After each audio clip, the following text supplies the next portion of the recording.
देखिए 50 रुपए के संतरे से आप हज़ारों रुपए बचा सकते हैं।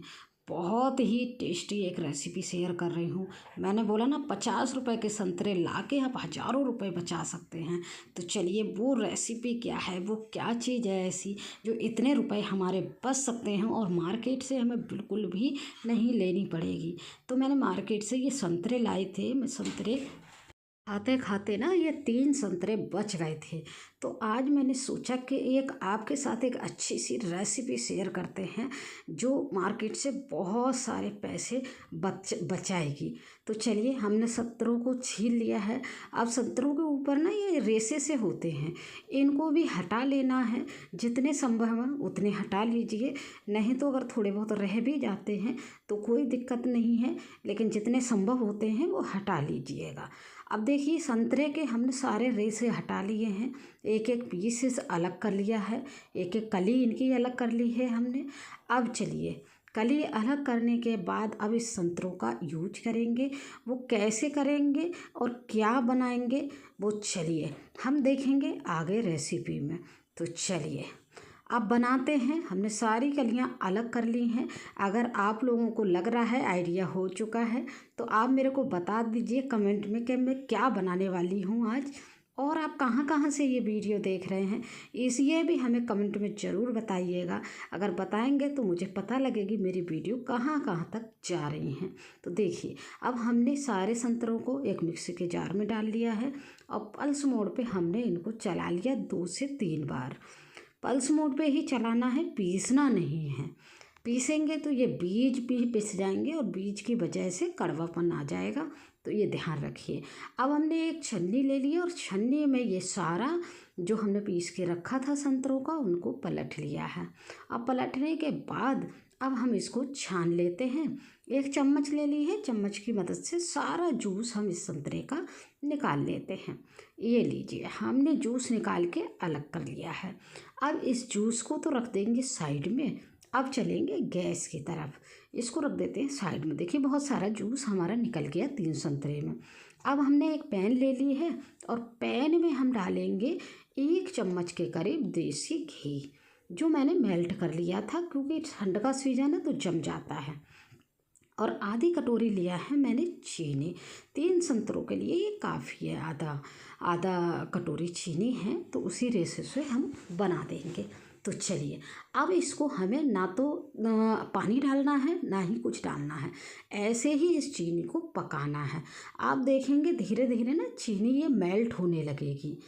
बहुत ज़्यादा नहीं टाइम लगेगा, 1 से 2 मिनट में ये आराम से हल्की आंच पे मेल्ट होने लगती है। देखिए इस तरह से मेल्ट होते होते चीनी पकने भी लगती है।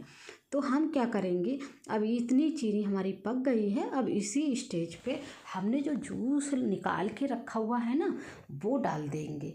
डालते टाइम ध्यान रखेंगे इसको चलाना ज़रूर है, क्योंकि हमने सूखी चीनी है वो ड्राई की हुई है, ऐसे ही मेल्ट की हुई है, तो एकदम ये जम सी जाती है।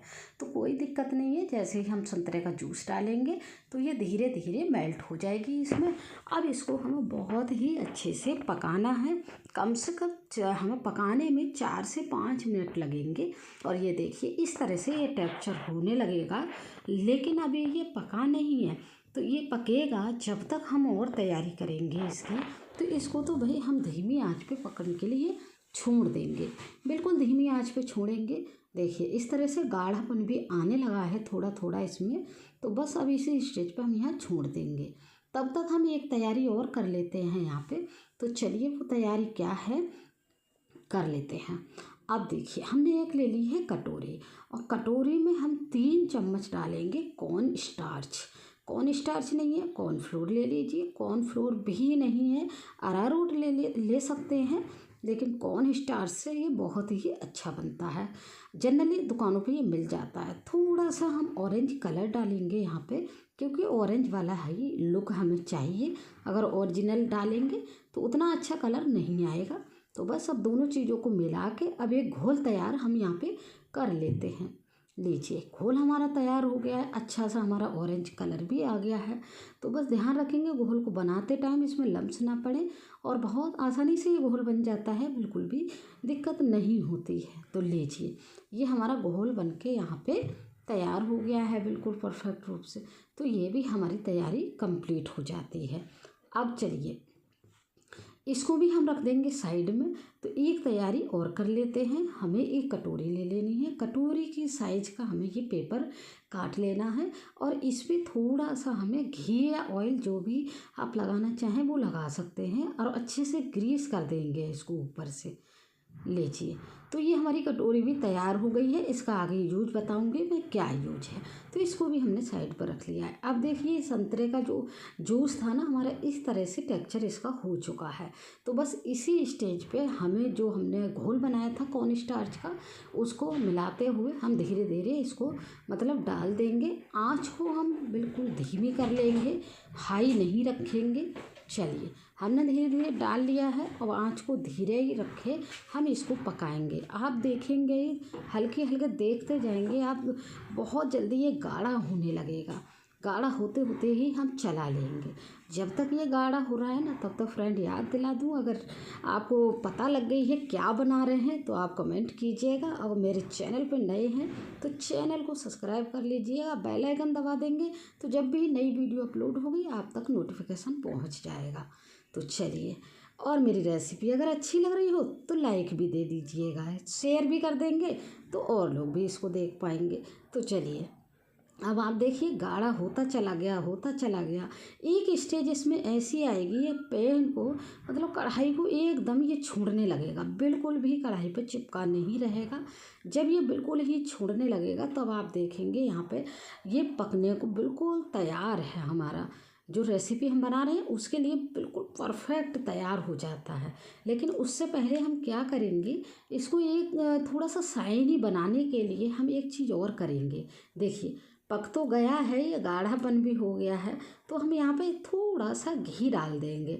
इससे क्या होगा, इससे पारदर्शी आएगी बिल्कुल था, और ये बहुत ही अच्छा इसका टेक्सचर भी आ जाएगा। और ये देखिए कितनी शाइन भी आ जाती है इससे थोड़ा सा घी डालने के बाद। अब जब घी अच्छे से यहाँ मेल्ट हो जाएगा, पक जाएगा, तब आप देखेंगे ये जो हमने मिक्सचर बना के तैयार किया ये भी पैन को बिल्कुल छोड़ने लगेगा। तो बिल्कुल परफेक्ट ये मिक्सचर हमारा यहाँ पे बन के तैयार हो गया है। आप देख रहे हैं कढ़ाई में बिल्कुल भी नहीं चिपक रहा है ये पैन में, देखिए। तो समझ लीजिए ये बिल्कुल परफेक्ट है। देखिए, दूसरा तरीका और बता देती हूँ। देखिए, इस तरह से गिरने लगेगा तो पक गया है। और एक तरह से बता देती हूँ, मैं करछली पर लेंगे और करछली पर लेने के बाद हम देखिए किनारों पे जब हम इस तरह से छुटाएंगे ना, तो देखिए इस तरह से अपने आप गिर जाएगा, बिल्कुल पैन को नहीं चिपकाएगा। तो समझ लीजिए ये हमारा परफेक्ट है। तो चलिए, गैस कर दिया बंद। अब ये जो कटोरी हमने ग्रीस करके रखी थी उसमें थोड़े से हम डाल देंगे तरबूज के बीज।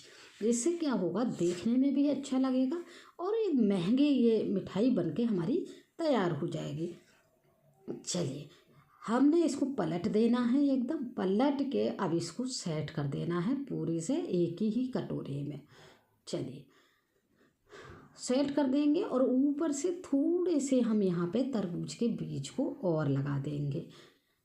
तो लगा देते हैं थोड़े, क्वांटिटी आप अपने अकॉर्डिंग रख सकते हैं। मैंने बहुत थोड़े ही यहाँ पे लगाए हुए हैं, देखने में बड़े शानदार लगते हैं। और इसको तरबूज के बीज लगाने के बाद अब इसको हम ठंडा होने के लिए आधा घंटे के लिए छोड़ देंगे। आधा घंटे बाद जब हमने देखा तो ये पूरी तरह से हमारा जम चुका था। और ये देखिए पेपर की वजह से ये एकदम निकल भी आया। देखिए, वाह कितना अच्छा ये मिठाई बनके तैयार हुई है हमारी। अब इसको कटिंग कर लेते हैं। कटिंग आप मन चाहे जैसे पीस में कर सकते हैं। मैंने तो भाई इस तरह से ही काट दिए हैं। इसके एक पीस के 4 पीस करे, 4 पीस के 12 पीस बना दिए, इस तरह से काट लिए हैं। आप जैसे चाहें वैसे काट सकते हैं।